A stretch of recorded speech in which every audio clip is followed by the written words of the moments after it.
Um, I'm here to educate clients, artisans, or I call them technicians. There's no way of calling our guys artisans, automotive technicians, about the culture of wire harness and wire gauges. Now, I'll give you a brief breakdown on wiring system. The wiring system is like a nervous system, just like a human anatomy, where you have your nerves, you have your arteries, your veins, that is carrying the blood from one area to the other. That's the same thing the wire does. This is your power source, which is a battery that transfers the 12 volt. So this is generally just a 12 volt system. So I will be very quick on that explanation. Whenever you are trying to bypass a module, actuator, sensors, just a circuit that is having issue of transferring power from one point to the other, you should be very wary and most importantly, be careful of the wire gauge you're using. Now, in every automotive system, you have wire gauges. You cannot use an 18 wire gauge for a 6 wire gauge. You cannot use a 8 wire gauge for a 10 wire gauge. They are all different. So it's actually noted on the wire harness cover where you see the AMG. All right, so as I was explaining concerning the wiring harness and the gauges, so we need to understand that it's not just to bypass a system. So you can come and have a look at what a roadside rewire was trying to do here. Now, this is what you call the relays. Now, let me show you something real quick. Right here in my system, you can see this is a diagram of the fuse box of this car, and I have right here the gauge graphics. That is, I have to know what wires I can use if I am to actually use any wire gauge. So I can't just come in here and use a bigger wire for a smaller wire. I'm going to cause a lot of resistance in the circuit. Now, a lot of people don't really understand the 12 volt system, and I think they don't really understand the Ohm's law. So here is my Ohm's calculator, and we have a 15 amp fuse which is a supply to this circuit. So you can come also closer and see the wiring diagram.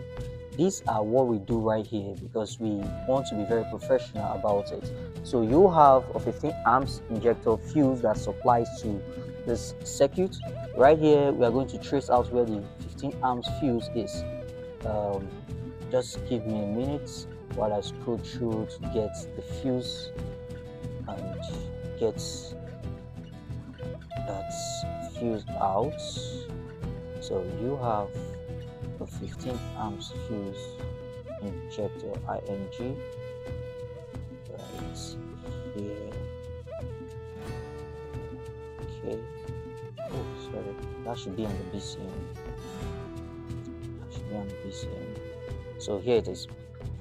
So this is right under the dash. There's a fuse box right under the dash, and right here you can see clearly 15 amps fuse, 15 amps fuse.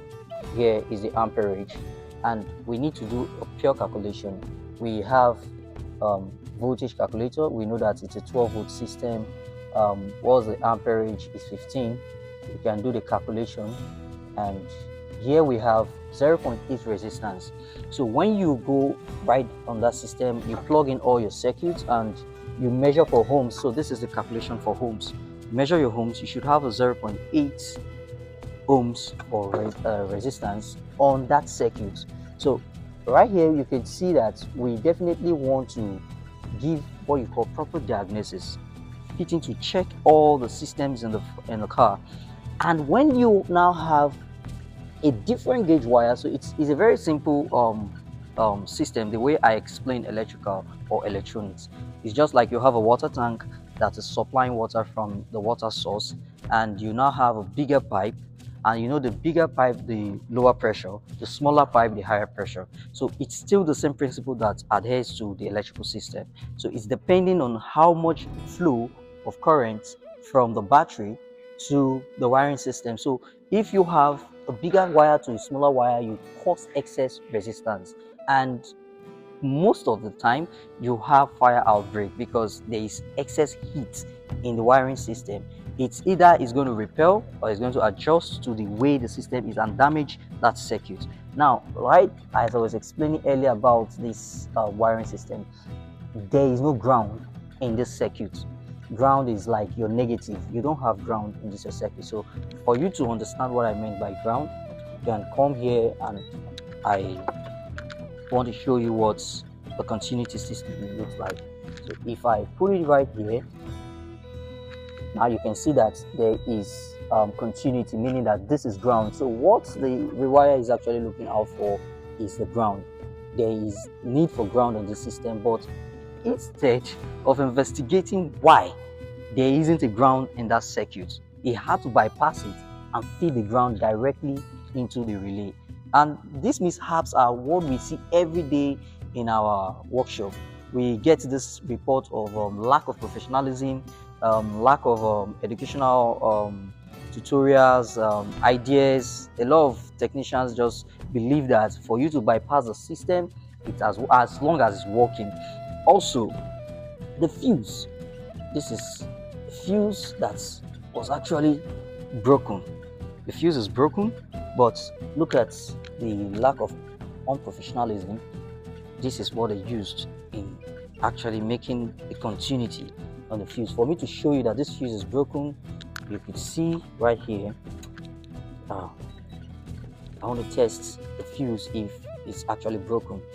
Right here, you see there is no continuity. But I have continuity here, but right here there is no continuity. There isn't any continuity. Now, this was what the rewire or the so-called electrician is trying to achieve, trying to create continuity.